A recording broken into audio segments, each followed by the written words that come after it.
우리는 우리 주위에 좀 이제 불량스러운 청소년들을 이제 보면은 탈선한 청소년이라는 표현을 씁니다.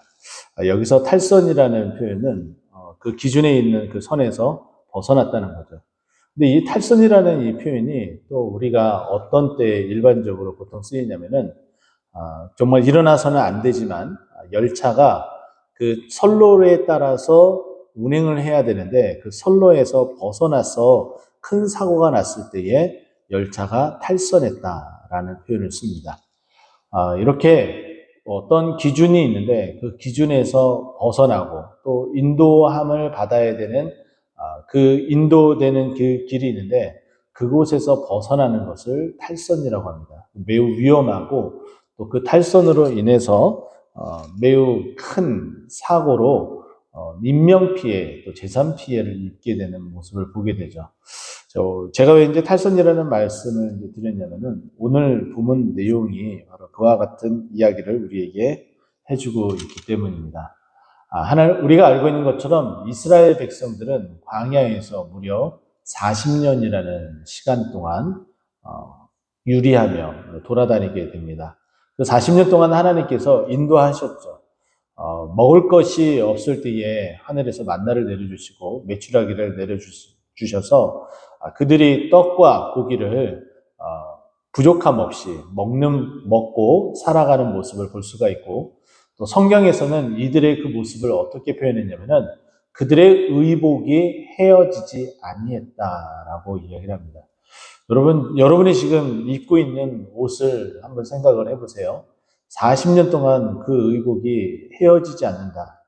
정말 상상도 못할 그런 일이죠. 여러분이 가지고 지금 입고 있는 옷 중에 40년 이상 아마 장롱을 문을 열고서 40년 이상 된 옷을 찾아봐도 아마 찾아보기가 힘들 정도로 좀이 먹거나 완전히 뭐 색이 바래지거나 여러 가지 뭐 일들이 있겠죠. 그러나 항상 우리가 입는 옷들은 그것이 자꾸 사용되어지고 빨고 하다 보면은 당연히 헤어질 수밖에 없습니다. 그런데 하나님께서 이스라엘 백성들을 인도할 때에 옷이 헤어지지 아니했다라고 말할 정도입니다.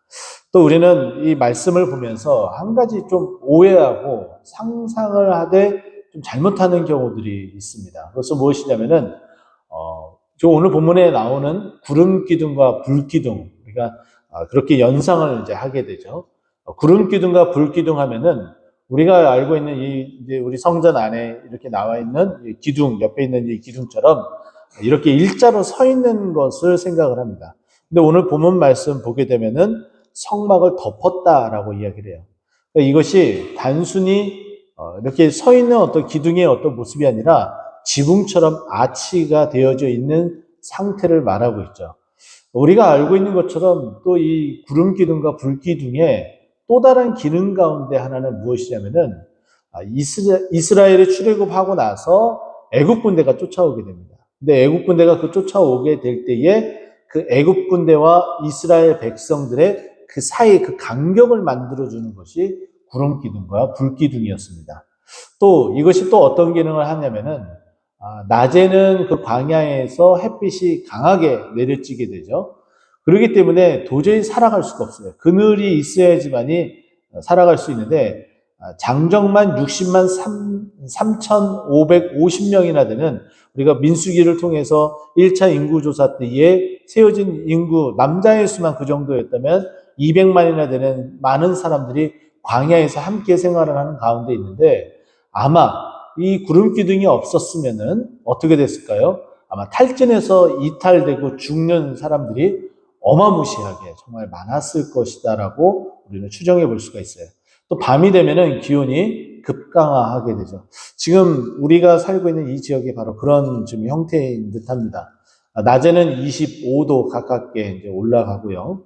또 밤이 되면은 한 3도, 4도까지 이제 떨어지게 되니까 거의 일교차가 20도인데 지금 우리가 보고 있는 이 성경이 나타나고 있는 이 장소인 이 신의 광야를 보게 되면 낮의 기온은 거의 40도까지 올라가고 밤의 기온은 영하 뭐 2, 3도까지 떨어지게 되는 우리가 살고 있는 이 지역보다도 일교차가 정말 너무나 커서 사람들이 도저히 살아갈 수 없는 지역이 바로 시내 광야입니다. 근데 한 사람도 아니고 몇 사람이에요? 무려 장정만 60만, 그리고 어른까지 다 해서, 아이까지 다 해서 200만 명이 넘습니다. 근데 이들이 각각의 집에서 지내는 것이 아니라 한 광야, 한 공동체, 한 땅덩어리 안에서 한꺼번에 다 그곳에서 살고 있다는 거예요.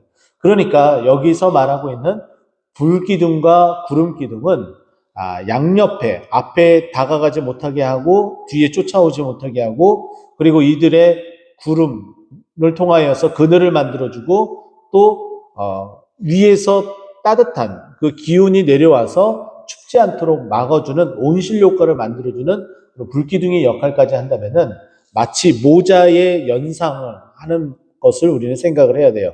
그래서 성경에 나타나는 구름기둥과 불기둥은 마치 그 모자의 모양처럼 위에는 덮개가 있고 앞뒤로 기둥이 있어서 서로 교통하지 못하게 되는 그런 상황의 모습을 머릿속에 기울여야지, 그냥 단순히 기름기둥이다 불기둥이다 하여서 그냥 딱 하나로만 그냥 딱 서 있는 그런 기둥을 상상해서는 안 됩니다. 그만큼 이스라엘 백성들은 온실 효과처럼 하나님의 그 품 안에, 하나님의 그 보호 아래에서 이스라엘 백성이 살아왔다는 거예요. 근데 그것이 정말 큰 행복이죠. 오늘 본문 말씀 보게 되면은 매우 독특한 이야기들을 많이 하고 있지만은 결국에는 무엇이냐면은 여호와의 명령을 지켰느냐 안 지켰느냐, 그 명령에 따라서 행진했느냐 행진하지 않았느냐가 가장 큰 관건이다 볼 수가 있습니다.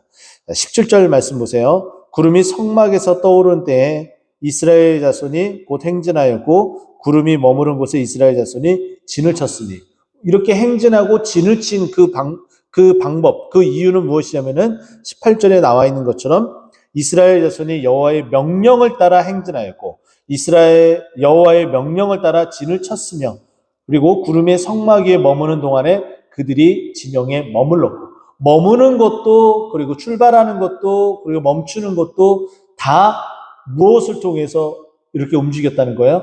여호와의 명령을 따라서 행진하고 또 머물고 진을 쳤다라고 우리에게 말을 합니다.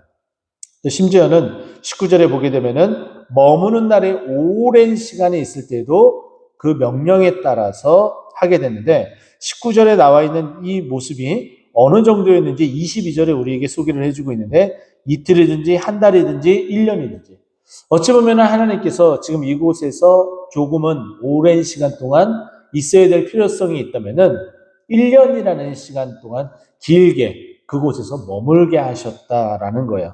그러면 1년 동안 그곳에 있으면서 당연히 어떠한 특정한 군락이 그곳에 머무는 것을 멀리서 이렇게 쳐다보게 되면은 그곳을 침략을 하고 또 부딪힐 수 있는 여력들이 있지만은, 하나님께서 말씀드렸던 것처럼 날개 아래 모으는 것처럼, 이렇게 모자를 씌우는 것처럼 전혀 외부로부터의 어떤 침입이나 어떤 접촉이 있을 수 없도록 하나님께 만드시고 이렇게 인도하셨다. 그 인도하심에 따라서, 그 명령에 따라서 행진하고 움직였다라고 말씀하고 있는 거죠. 또 20절 보세요. 혹시 구름이 성막 위에 머무는 날에 적을 때에도 그들이 다만 여호와의 명령을 따라 진영에 머물고 여호와의 명령에 따라 행진했다라고 이야기를 하고, 또 21절에도 구름이 밤낮 있다가 떠오르면 곧 행진하였으며 라고 되어 있고, 또 22절에도 행진이라는 단어가 두 번 걸쳐서 이렇게 나옵니다. 이스라엘 자손이 진영에 머물고 행진하지 아니하다가 떠오르면 행진하였다. 마지막 23절에도 여호와의 명령을 따라 명령에 따라 진을 치며 여호와의 명령을 따라 행진하고, 또 모세를 통하여 이르신 여호와의 명령을 따라 여호와의 직임을 지켰더라라고 말씀합니다. 여기 맨 마지막에 언급된 직임이라는 것은 각 사람에게 주어진 일들을 말하겠죠. 제사장이면 제사장의 그 직분이 있을 터이고, 부모는 부모의 직임, 그리고 우리가 이제 교회 안에서 한 신앙 공동체를 살아간다면은 목사는 목사, 집사는 집사, 권사는 권사, 그렇게 각각의 직임들이 다 있다는 거예요. 교사는 교사, 또 각각의 그 위원회에서 봉사를 하고 있는 각 부서마다 봉사할 수 있는 그 부서의 그 직임들, 그리고 또 교회 모든 성도들은 동일하게 교회를 섬겨야 되는 그 직임이 있다는 거죠. 그런데 그 직임을 따라 다 어떻게 했다는 거예요? 여호와의 명령하심에 따라 다 그것을 지켜 행했다라고 말씀합니다. 어느 것 하나도 하나님의 명령에 따라 움직이지 않는 것이 없었다는 거예요. 그 말씀을 따라 지나갔기 때문에, 그 말씀에 따라 그렇게 이어졌기 때문에 40년이라는 시간 동안에 배고프지도 않고 또 옷도 헤어지지 않는 그 은혜의 시간들을, 광야였지만 한 곳에 머물러서 살 수 없는 집이 아닌 그와 같은 곳이었지만 이들은 그래도 잘 수 있었고 먹을 수 있었고 또 자라날 수 있었고 또 하나님의 인도하심에 따라 안전하게 살아갈 수 있었다는 거예요. 우리도 마찬가지겠죠. 하나님의 명령, 하나님의 말씀, 우리가 매주 또 매일 또 하나님께서 우리에게 허락하신 그 말씀을 읽으며 또 내 마음 가운데 부담감이나 혹은 하나님께서 감동을 주신 그 은혜로 말미암아 우리가 그 말씀에 따라 살아가는 것이 하나님께서 주시는 그 은혜에 보답하며 살아가는 길이라는 것을 꼭 기억을 했으면 좋겠습니다. 우리가 이것을 또 기억하면 잠언 말씀을 우리가 기억을 해야 할 터인데요. 사람이 자기의 길을 계획할지라도 그 걸음을 인도하시는 이는 누구라고요? 여호와시니라 라고 말씀합니다. 우리가 아무리 똑똑한 채 하더라도 전혀 똑똑하지가 않습니다. 하나님께서 우리에게 지혜를 주셔야지 우리가 똑똑해질 수가 있는 것이고 또 하나님께서 말씀하시고 계획하시고 인도하셔야지 우리가 계획한 대로 또 우리가 기도한 대로 섭리한 대로 그것이 이루어지고 또 성취를 나타낼 수 있게 됩니다. 그렇지 않게요. 우리의 뜻과 생각으로만 그 걸음을 가게 되면은 하나님께서 항상 우리가 탈선하지 않도록 아까 처음에 말씀해 드렸던 것처럼 탈선하지 않도록 채찍질을 가해서 그곳에서 벗어나지 않도록 해 주시는 것이 우리 주님의 크신 사랑이라는 거죠.